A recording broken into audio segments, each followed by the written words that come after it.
Hey, what's going on, guys? My name is Alex, and this is the Equity Odyssey. So today we have a special guest here, Tanh Truong, a former pharmacist, current commercial real estate investor, owner of Capital, and the host of the Wonton Wealth podcast. So, Tan, super excited to have you here.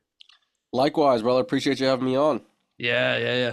So the Equity Odyssey, I'm super interested in people's story, the things that happened to them, influenced them along the ways, the things that punished them or rewarded them, right? So I was doing a little research. I see your first deal was in Cincinnati in 2018.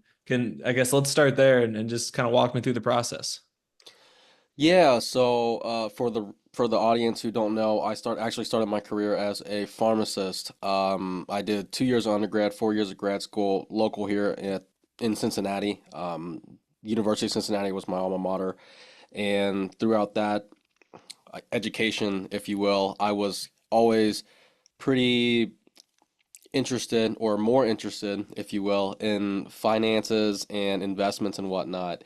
And that kind of just threw me down a rabbit hole of learning about, businesses in general, what stocks to buy, how do I make my money work for me, right? Throughout that curiosity, it kind of led me to real estate, and I first learned about residential real estate. So a lot of hoarding with books, podcasts, pretty much all the resources on YouTube, anything free that I could pretty much get my hands on, right? College kid, no money, so had to be resourceful. Through that, got a good foundation of knowledge built up, and I pulled the trigger in my first real estate investment in 2018, which was a duplex that was roughly the east side of Cincinnati. Duplex was shit, I don't even remember the square footage. I think it was roughly 1,500 square feet total. So you got um, roughly, I think, 600 squares. No, I'm sorry, about 700 or 800 squares for the uh, bottom floor, and then the top floor was whatever the remainder was, right? Um, that was purchased on market. I think my first, let's see, how much was that? That was roughly $88,000 that we purchased the building for. So I went into it with a partner of mine, also from pharmacy school. Um, Held on to that property for a good chunk of time, put in a little bit of sweat equity just to make, everything look a little bit better. Not much, maybe it was less than $1,000. I know that, a couple $100.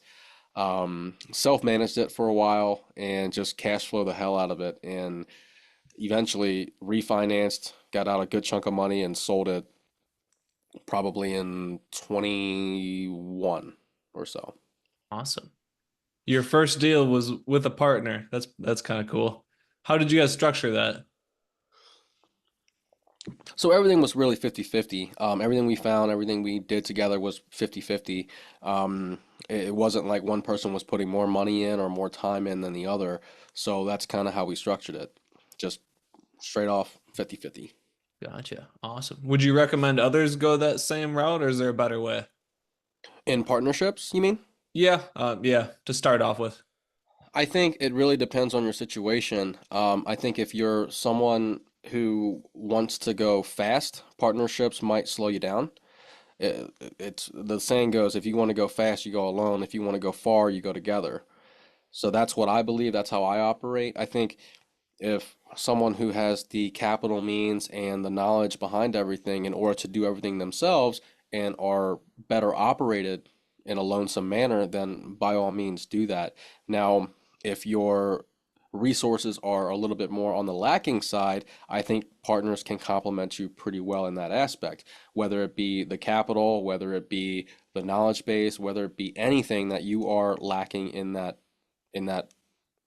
realm. Hmm. So I think if your audience are people who are on more of the starting positions, without a solid knowledge base, a solid foundation of what to do in the residential real estate or real estate realm in general, I think partnering up with somebody who has knowledge in the space or are better at some things than you, I think that's would be beneficial. And when I say that, what I mean is if if you hate doing leases, and your partner loves reading, loves doing leases, by all means, let them do that. And then you can focus your efforts on, if you're more hands-on, if you're, like to fix things, or if you're more of the management type, you handle those things while your partner handles the other aspects. I think that would be a good complementary Mhm. partnership. So I guess my short answer for you is that it depends, but more than likely, I would recommend it. Awesome. Okay, cool, cool. What were some of the lessons learned from that first deal? Man, that first deal, I would say the lesson that I learned from that is that a, a book is not going to teach you everything Mhm. you need to know. Because I kid you guys not, I read hundreds. One year I probably read 50 something books, 50 books, almost a book a week, right? And this was while I was in school or practicing as a pharmacist or whatever. But I pretty much got my hands on every real estate book that were out there, and I still didn't know half the stuff that it came into management. So a lot of the books are going to tell you, how you acquire the property, the numbers behind the property, how to vet your tenants, etc. Now, what it doesn't tell you how to do is that if you're self-managing, what if a furnace goes out? What if your condenser goes out? What if there's an electrical problem? What the hell are you going to do in those circumstances? And for me, I'm not too handy. So when it comes to like, if YouTube can tell me how to do it, there's a good chance that I could do it. But when it comes to like, these bigger mechanics at the time, and I didn't even know how these things operated, right? I had no idea what to do. So, my options were either hire it out to another company to come look at it, spend 200-300 bucks or whatever, look at it yourself, or try to get it done cheaply. So, from my perspective, I was fortunate at the time to have friends that were tradesmen, right? So a furnace went out, and I had them come to look at it, right? And they charged me a, considerably less than what a big company would charge you. So I think my biggest takeaway from that deal is that you have to be comfortable with uncomfortability. You're not going to know everything. Yeah, there's not a chance in hell you're going to know everything that's out there. You're going to have to put some put some action into place in order to take your education to the next level. Yeah, that's awesome. I kind of had a somewhat similar experience too.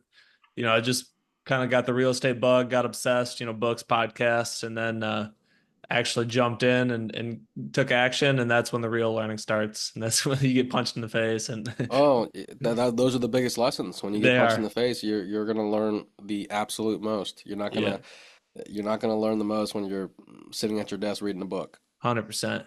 Yeah. The books and podcasts, in my mind at least, they give a good like framework. But you need those real life experiences of actually being in it to hang stuff on that framework. Completely, for Yeah. sure. Yeah. Awesome, man. So that was the first deal. What happened next? Several months later, we were kind of doing the same thing, looking for deals on market, and with the help of brokers that we've networked with in the area, found another duplex that we bought that was on the west side of Cincinnati. So that was closer to where I lived, and that one I think was purchased for roughly a buck 20, buck 30, somewhere around there. We had the reno one of the units that cost another, you know, probably 20, 30,000. That one was also a buy and hold. Kind of did the same thing with that one. Refinanced it out, cash out refinanced, and eventually sold it at a profit, thankfully.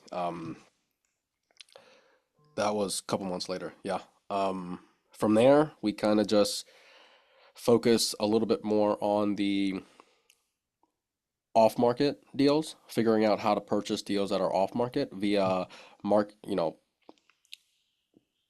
uh, what is it, postcards Mm, and just cold calling, etc., just to generate leads that way. And from there, built up a small residential portfolio via, I've done anything from flips to burrs to holds to wholesaling. Only thing I really didn't touch were investing in notes, but anything in regards to the property, I've pretty much done. Awesome. A little direct mail, a little cold call. Got some more units. That's awesome. I like it. And then so that's kind of the single family, duplex. You eventually make the transition into commercial. Tell me about that too. Yeah, so I think throughout 1 year, I think this was I don't know if it was the COVID, I think it was the COVID year actually. Yeah, it was the COVID year. Um, so I had two partners at the time. We had one partner, another one came on when we were doing the direct mailing and building out the systems and whatnot to acquire additional rental units, flips, wholesales, etc., the whole nine, right? And towards the end, I think over, call it 12, 14 months or so, I think we roughly were adding like a door a month, you know. And towards the end, we were kind of butting heads on, who was doing what, a little bit of a falling out, if you will, just not necessarily arguing, but debating over who's putting in more time, who's Hmm. putting in more capital, who should be compensated, etc. It's just dumb, dumb shit. But through that, I never thought I would hear myself say this, but I actually recommended that we sell the portfolio and pretty much go our own ways, do our own thing. And so that's what we did for the all of 2021 and a little bit of 2022. We disposed of pretty much everything. And pretty much went our own way, split everything three ways, went our own ways. And I think it was a blessing in disguise for me because that's what led me into commercial real estate. I always had an interest in the commercial real estate, non-residential, if you will. So nothing, no multifamily, anything but multifamily, anything but residential, if you will. So I always had an interest in it, but I never understood it. There was no information out there like the residential side that I could get my hands on. I tried to do the same thing that I did with residential or how I started in residential real estate by hoarding all this information that I could, but none of that was accessible with commercial. So, through more networking and whatnot, I found a mentor who was in the area, and luckily, I was able to learn from him.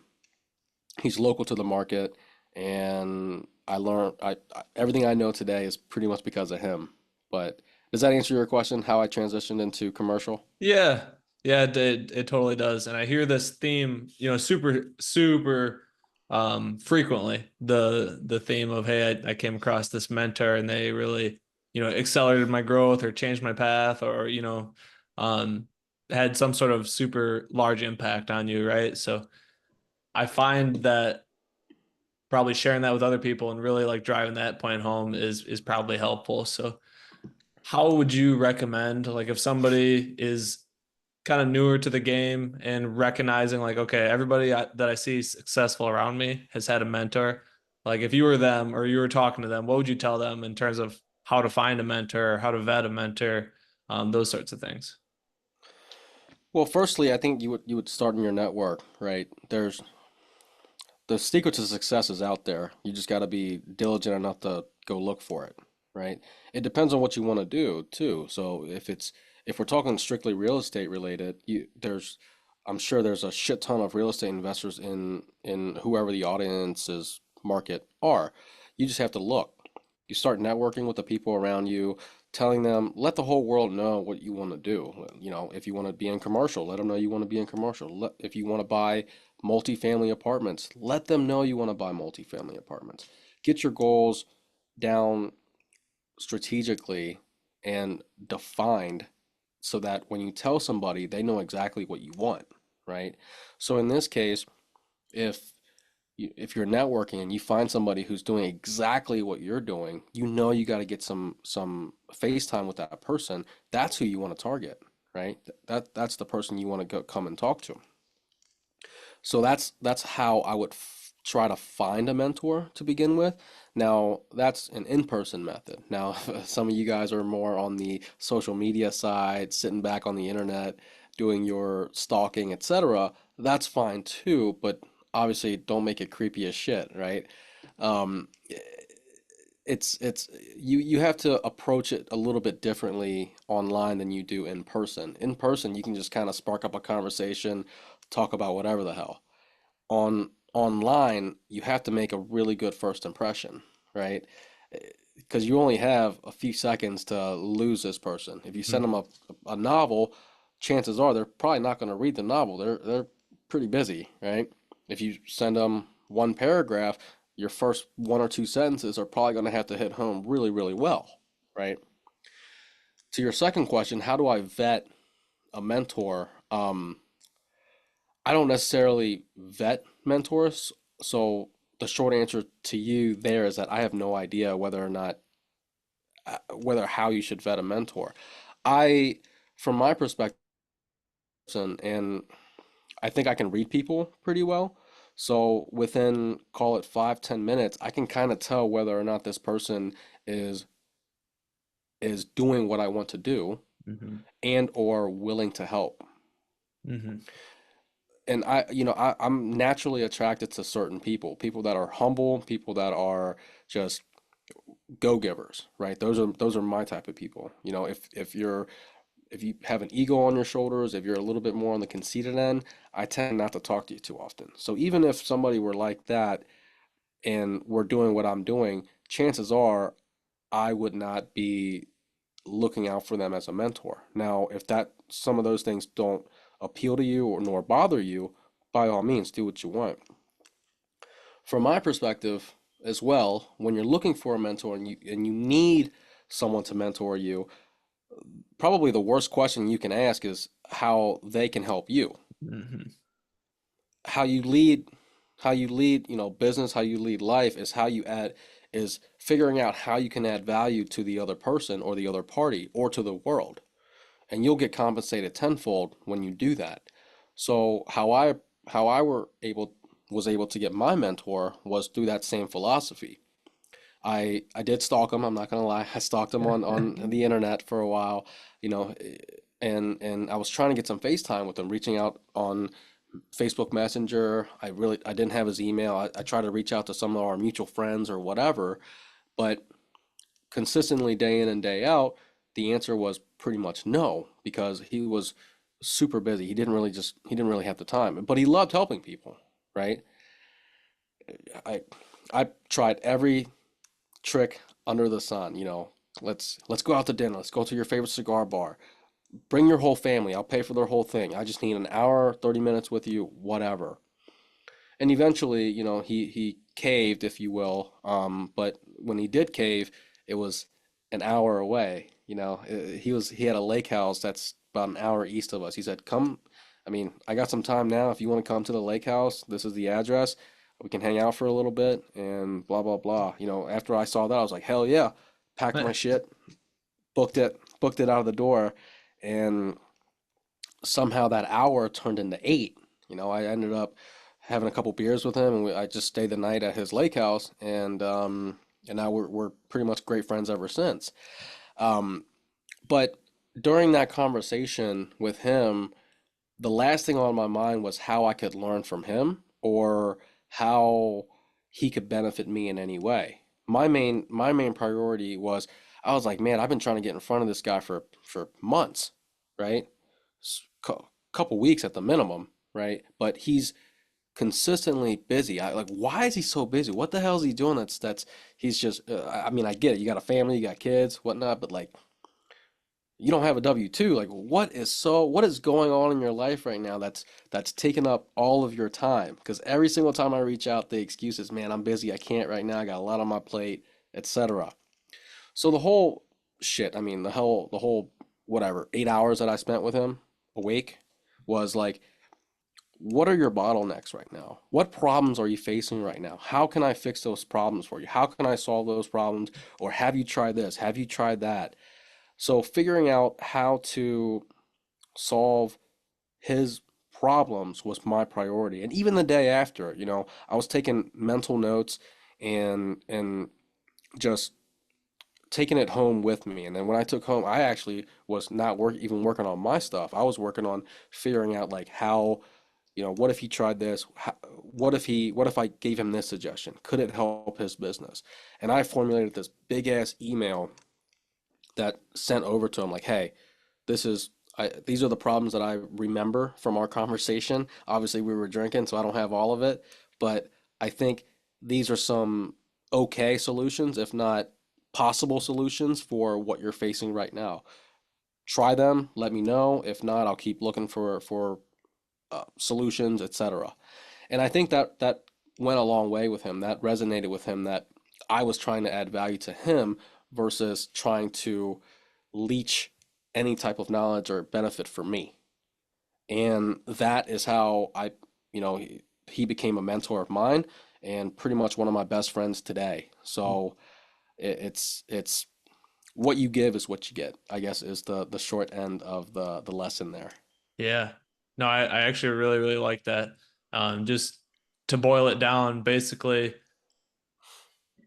do the actions that get you in front of potential mentors, like you said, in-person networking and sending, checking out people online. Full disclosure, that's how me and Todd met. I sent him a message on LinkedIn. So it's always a cool guy in the real estate space. So trying to connect with others like that. So it's effective.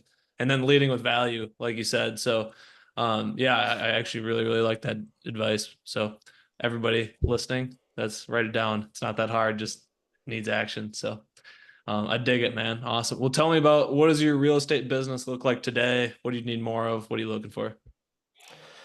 So I honestly, I'm not gonna lie, I have not been in the commercial side of things for very long. My first acquisition was in 2021.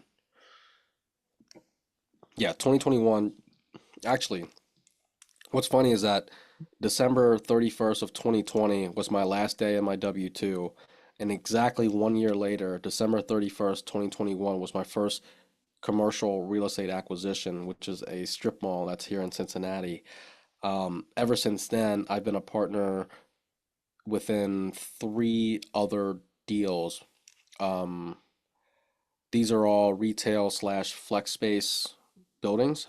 Retail being, if for your audience, your strip malls or your standalone buildings, things like that, that are catering to a consumer for providing goods or services to the end consumer. Now, flex space might not be too familiar for your audience. They're essentially a combination of two types of commercial real estate. Um, and in this example, when you hear flex space, it's primarily going to be warehouse with office space. So you're looking at probably 80% ish of the building will be warehouse space, whereas the other 20 ish will be office space. Mm, So those are my two primary investments.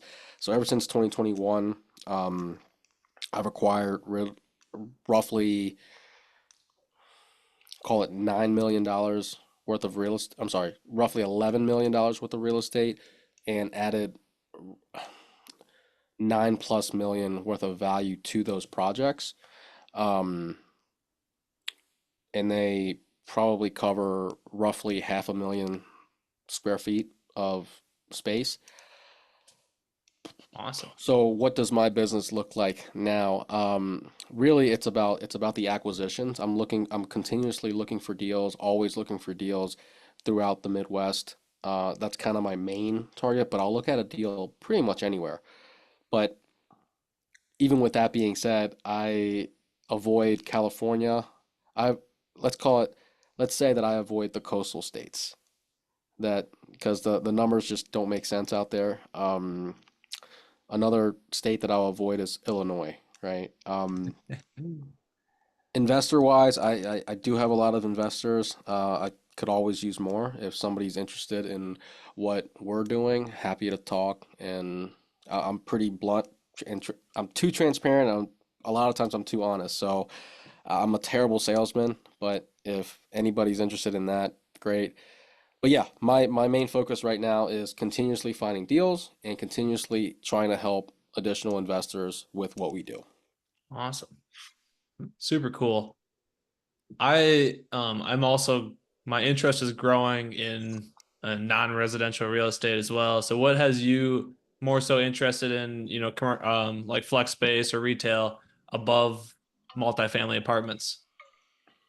I mean, although I didn't amass a huge portfolio of multifamily or residential real estate, the experience that I experiences that I've had in residential real estate were just grueling. I, I can't say I've had the worst of it, but it's just if you're not managing it yourself, great. If you have a property manager that kind of takes care of all that, you really don't have to deal with anything. It's fine, right?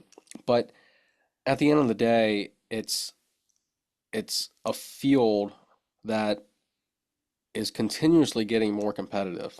Why? Because all the knowledge out there, like how I started, is about residential real estate, right?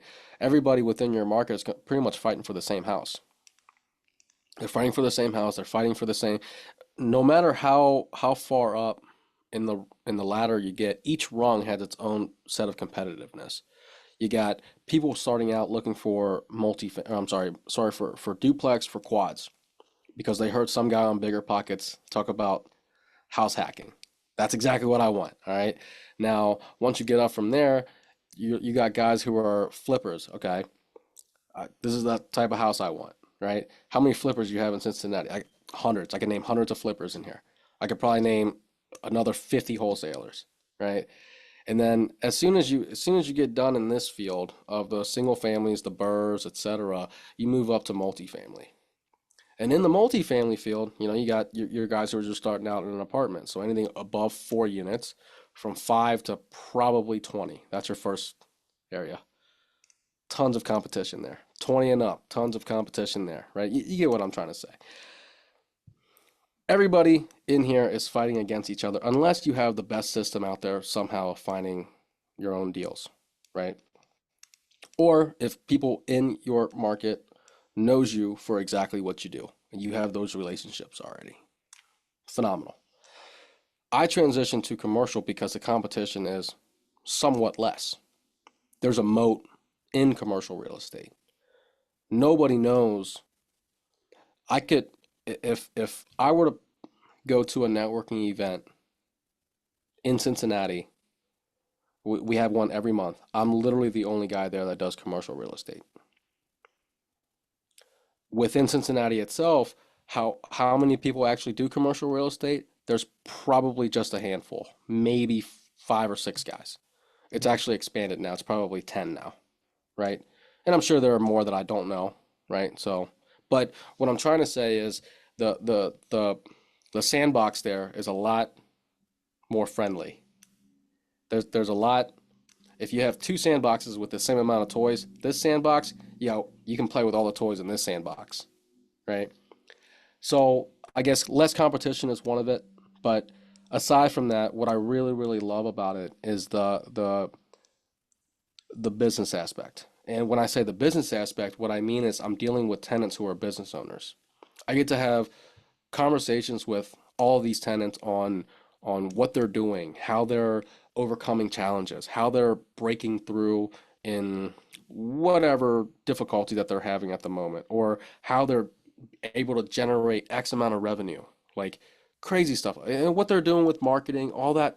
That is really, really cool to me. And for me, it sounds like if they're having challenges, it's kind of like a puzzle, right? So I'm sitting there trying to figure out a way to help my tenants out or new potential tenants, right?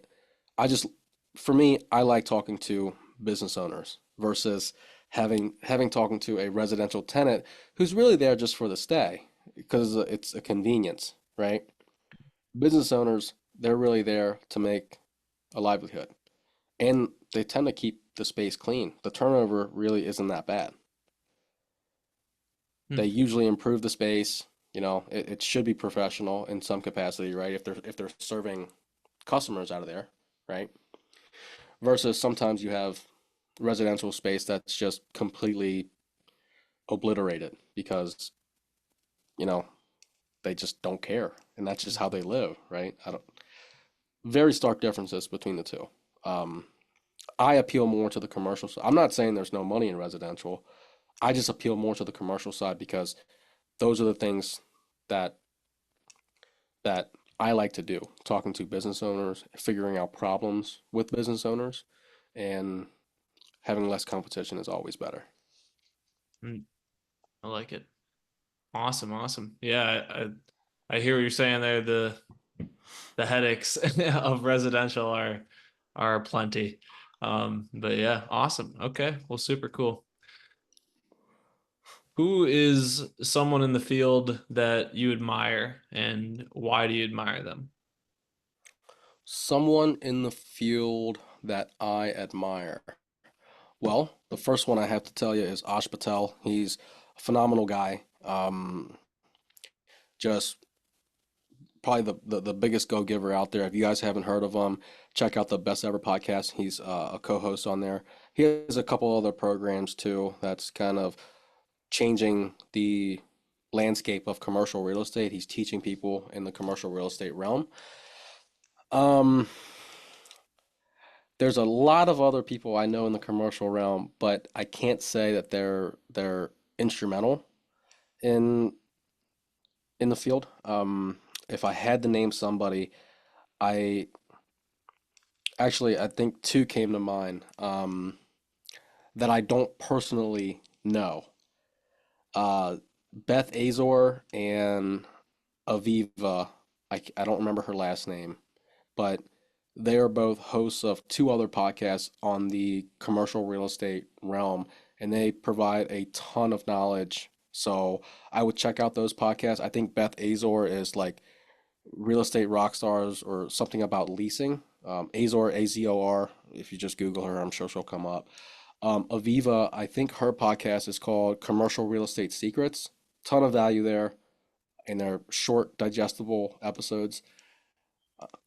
And that's pretty much all that I can think of that have been Awesome. instrumental in the field. No, those are good suggestions. That's awesome. That's perfect. You even got two of them, so you guys got one bonus. So Yeah. awesome, man. Well, we're coming up on time here a little bit. So, what is one key takeaway that you hope the listeners will remember from this conversation? I think I will say, can I give a quote? Yeah, absolutely. Okay. My favorite quote is by Tony Robbins. It says, "The secret to wealth is simple. Find a way to do more for others than anyone else does. Become more valuable, do more, give more, be more, serve more."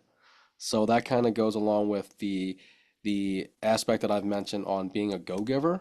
The more value you give, it'll come back to you in tenfold. I've seen it in my life. I know it works. So that's the last tidbit that I would give you guys. Awesome. Awesome. I appreciate the knowledge and wisdom. And where can the listeners find out more about you? I'm pretty active on Instagram. My handle is pro_tan. That's spelled TANH.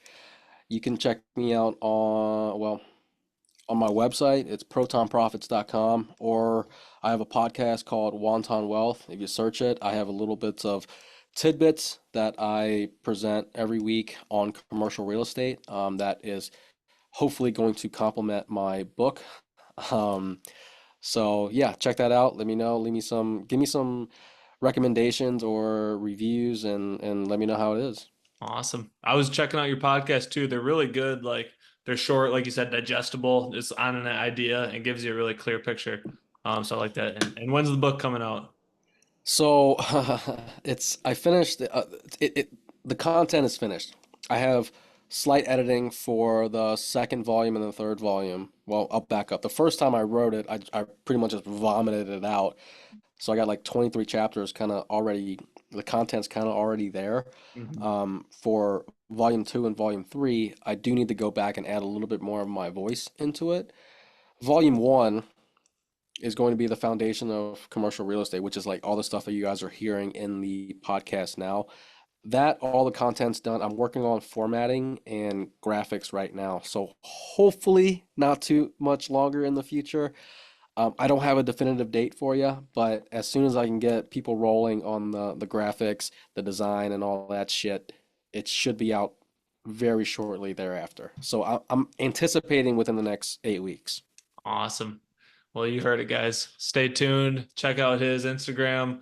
Super active on there, and check out the book when it comes out. So, other than that, we'll be signing off. And I really appreciate the conversation, and it was a super pleasure having you on here. Likewise, thank you, brother. Yep. All right.